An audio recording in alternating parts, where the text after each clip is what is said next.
is Friday today, so have a good Friday, have a good weekend. But this video is not English vlog video. This is a video I'm reading stuff on Wikipedia.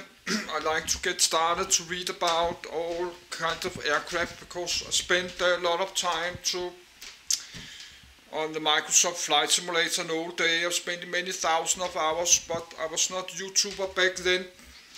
Around year 2000 I was using the Microsoft Flight Simulator 2000, 2002 and 2004, and then the Microsoft Flight Simulator FSX, the old one. I think that was from the year 2005 or 6, but that's like 15 years ago. I've been living in this apartment 11 years, so I'm not using the Microsoft Flight Simulator because I need a stronger computer. But let's close the door and put the heating back on. So I will do some video in English and finish about aircraft.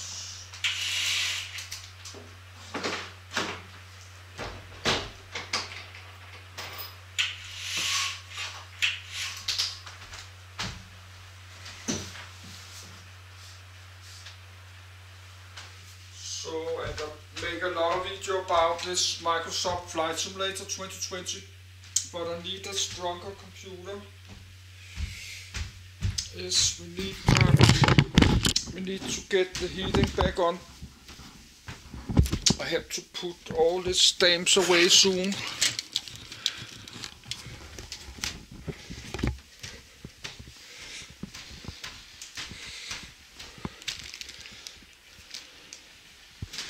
There's many famous aircraft like SR-71 and Piper aircraft, all kind of famous. They're called DC-3, DC-7, all kind of famous. The jumbo jets, Boeing 747, and all kind of very famous aircraft. F-16 fighter jets.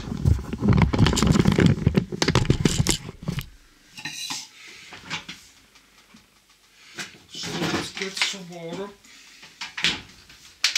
But I was supposed to read about Alaska today, but we'll do that later tomorrow. I like to get started to read this aircraft.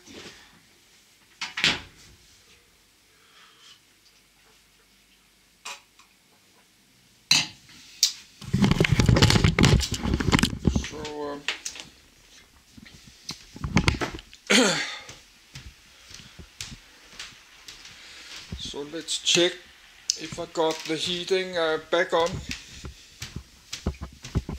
Heating is on there. Heating on there.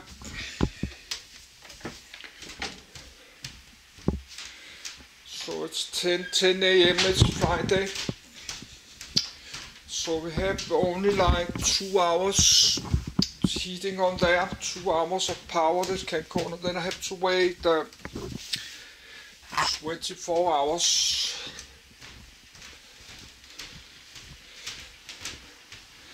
Yes, I download a fresh copy of this one. Then the speaker is 50.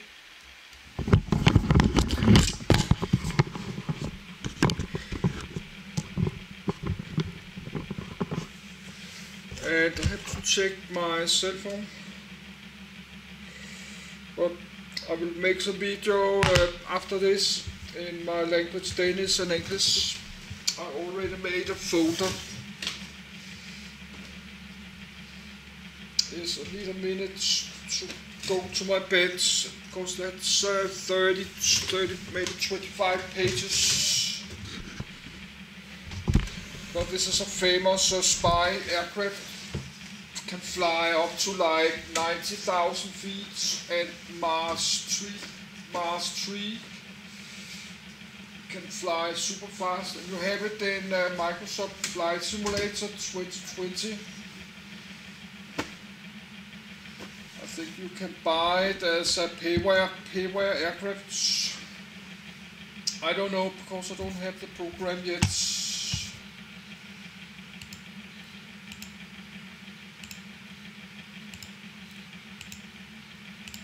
Lockheed SR-71 Blackbird. SR-71 Blackbird Dreidens SR-71B Blackbird, NASA 831, slices across the snow-covered southern Sierra Nevada mountains of California after being refueled by a USAF tanker during a 1994 flight. The SR-71B was the trainer version of the SR-71. The dual cockpit allows the instructor to fly an SR-71B trainer over the Sierra Nevada mountains of California in 1994. The raised second cockpit is for the instructor. Role Strategic Reconnaissance Aircraft, National Origin United States Manufacturer Lockheed, Skunk Works Division, First Flight 22 December 1964, Introduction January 1966, Retired 1998, USAF. 1999, NASA. Status retired. Primary use as United States Air Force. Historical, NASA. Historical, number build 32, developed from Lockheed A-12. The Lockheed SR-71 Blackbird is a long-range, high-altitude, Mach 3 plus strategic reconnaissance aircraft developed and manufactured by the American aerospace company Lockheed Corporation. N1. It was operated by the United States Air Force, USAF, and NASA. 1. The SR-71 was developed as a black project from the Lockheed A-12 reconnaissance aircraft during the 1960s by Lockheed's Skunk Works division. American aerospace engineer Clarence Kelly Johnson was responsible for many of the aircraft's innovative concepts. The shape of the SR-71 was based on that of A-12, which was one of the first aircraft to be designed with a reduced radar cross-section. Initially, a bomber variant of the A-12 was requested by Curtis LeMay, before the program was focused solely on reconnaissance. Mission equipment for their reconnaissance role included signals intelligence sensors, side-looking airborne radar, and a camera winking sad smiley too. The SR-71 was both longer and heavier than the A-12, allowing it to hold more fuel as well as a two-seat cockpit.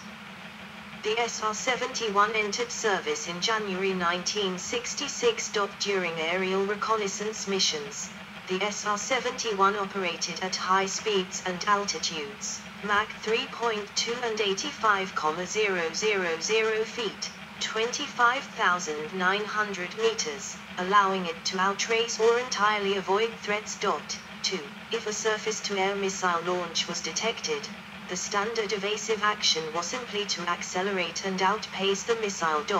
3. On average, each SR-71 could fly once per week due to the extended turnaround required after mission recovery.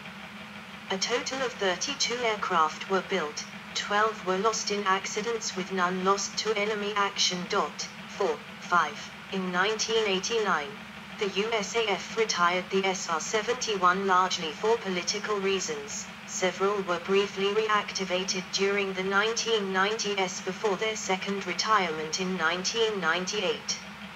NASA was the final operator of the Blackbird, who used it as a research platform, retiring it in 1999. 6. Since its retirement, the SR-71's role has been taken up by a combination of reconnaissance satellites and unmanned aerial vehicles, UAVs. A proposed UAV successor, the SR-72, is under development by Lockheed Martin, and scheduled to fly in 2025. 7. The SR-71 has several nicknames, including Blackbird and Happy. 8. As of 2023, the SR-71 holds the world record it set in 1976 as the fastest air-breathing manned aircraft, previously held by the related Lockheed YF-12. 9, 10, 11. Development. Background. Lockheed's previous reconnaissance aircraft was the relatively slow U-2. designed for the Central Intelligence Agency, CIA. In late 1957, the CIA approached the defense contractor Lockheed to build an undetectable spy plane.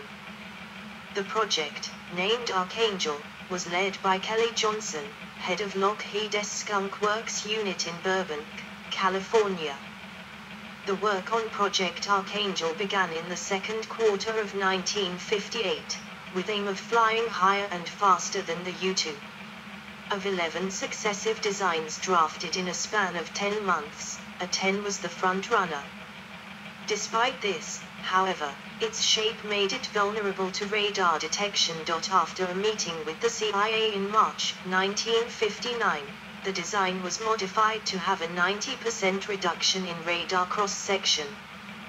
The CIA approved a US $96 million contract for Skunk Works to build a dozen spy planes named A-12, on the 11th of February 1960. The 1960 downing of Francis Gary Powers' U-2 underscored the aircraft's vulnerability and the need for faster reconnaissance aircraft such as the A-12. The A-12 first flew at Groom Lake, Area 51, Nevada, on the 25th of April, 1962. 13 were built, 2 variants were also developed, including 3 of the YF-12 Interceptor prototype, and 2 of the M-21 drone carrier. The aircraft was meant to be powered by the Pratt & Whitney J-58 engine, but development ran over schedule, and it was equipped instead with the less powerful Pratt & Whitney J-75 initially. The J-58s were retrofitted as they became available, and became the standard engine for all subsequent aircraft in the series, A-12, YF-12, M-21, as well as the SR-71. The A-12 flew missions over Vietnam and North Korea before its retirement in 1968. The program's cancellation was announced on the 28th of December 1966.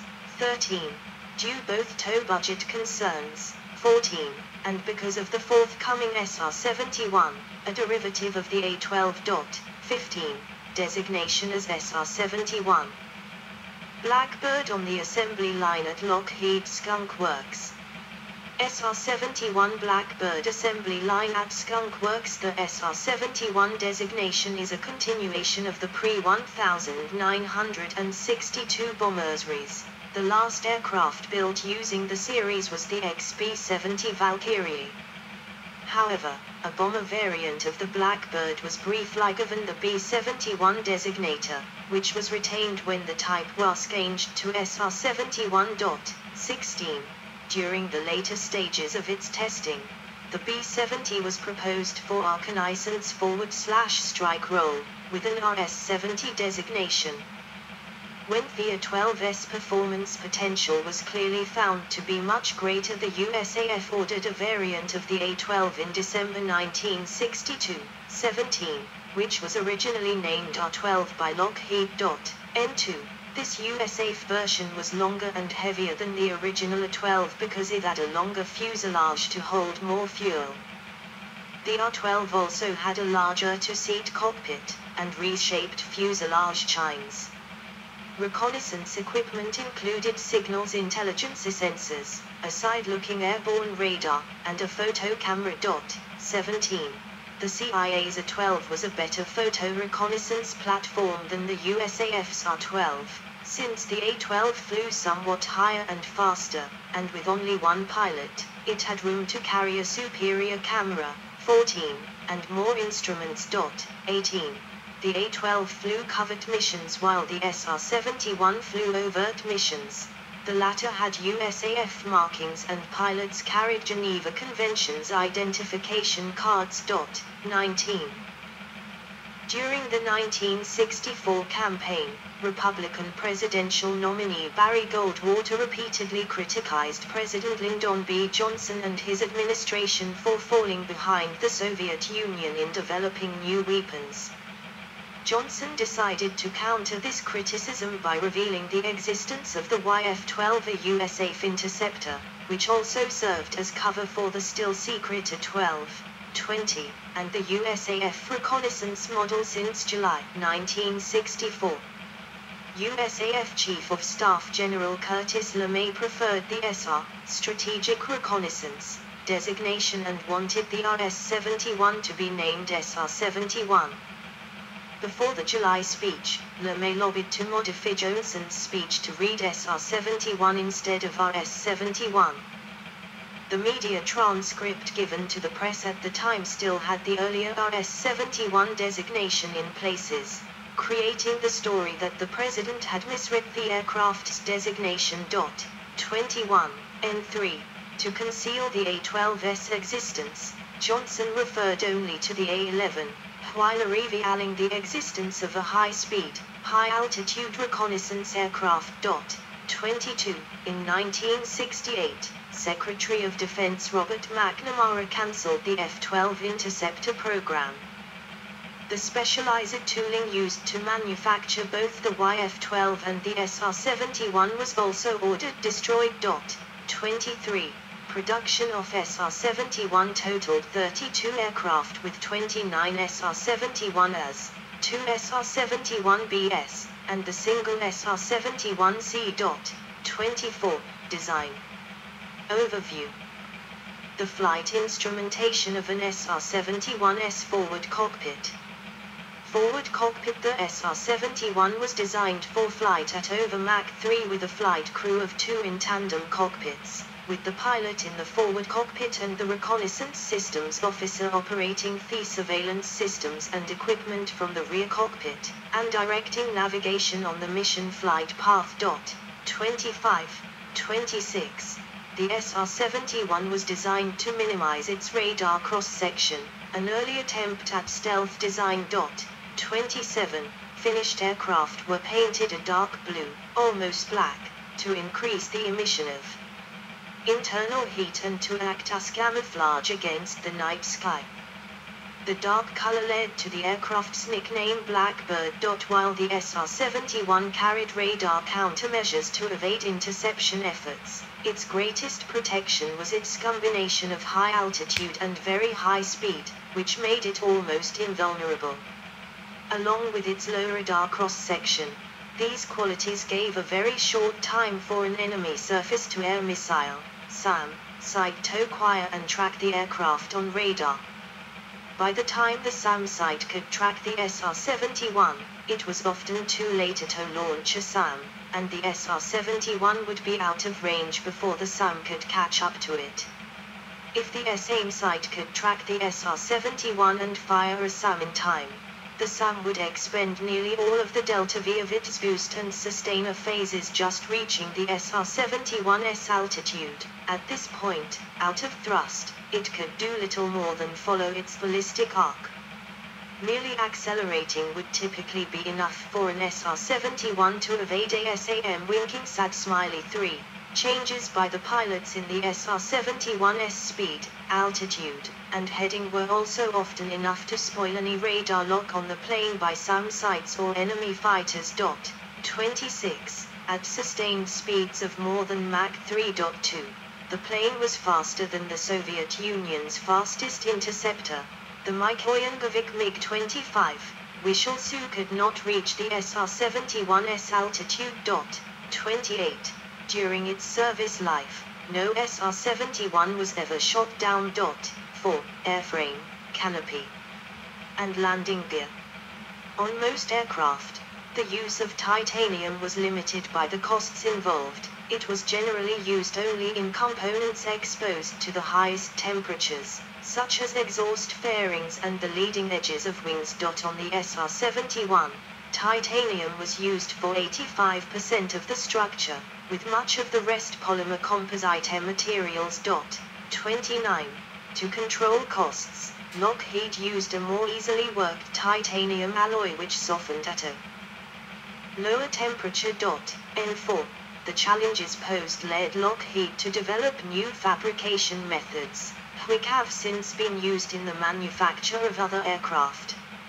Lockheed found that washing welded titanium requires distilled water, as the chlorine present in tap water is corrosive. Cadmium-plated tools could not burst, as they also caused corrosion. 30. Metallurgical contamination was another problem. At one point 80% of the delivered titanium